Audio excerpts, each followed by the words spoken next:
But so many of the accidents we have on the highway, they're due to people texting and driving. By now, you should know that texting and driving in Mississippi is a big no-no. But don't be afraid of the red and blue lights just yet. Law enforcement officials are not quite sure how to enforce the new law. Well, right now the bill says if they're texting or using social media, of course, it's coming to the infraction. I'm trying to prove that when you write that citation. So that's why we're going to use the best of our ability to be able to enforce the law for what we got. As of July 1st, texting and using social media while driving could cost you $25. It goes up to $100 next year.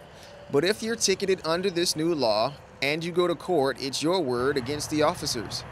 If we see that individual using a cellular device while they're driving and it's causing a road hazard or a careless driving manner, you can be still cited for careless driving. Right now, we're leaving it to the officer's discretion. Trooper Eric Henry with MHP is just one of several law enforcement officials scratching their heads about the new law.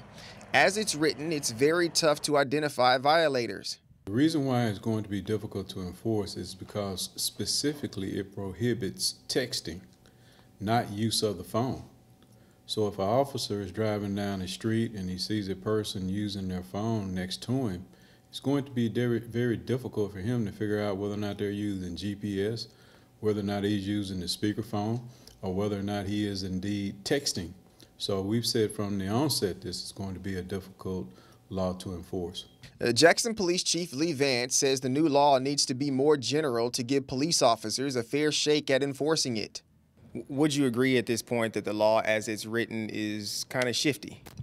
Well, I wouldn't say shifty, but I would say it's a little difficult for the officer to actually tell whether you are texting and driving.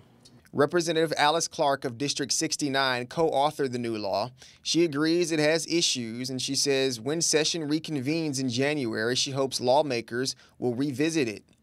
It was made to discourage Mississippians from being distracted, but she says it may be too specific to enforce. I think we'll be able to look at how some other states have been able to prove whether you were texting and driving along the way. In Jackson, I'm Eric Walker, JSU-TV.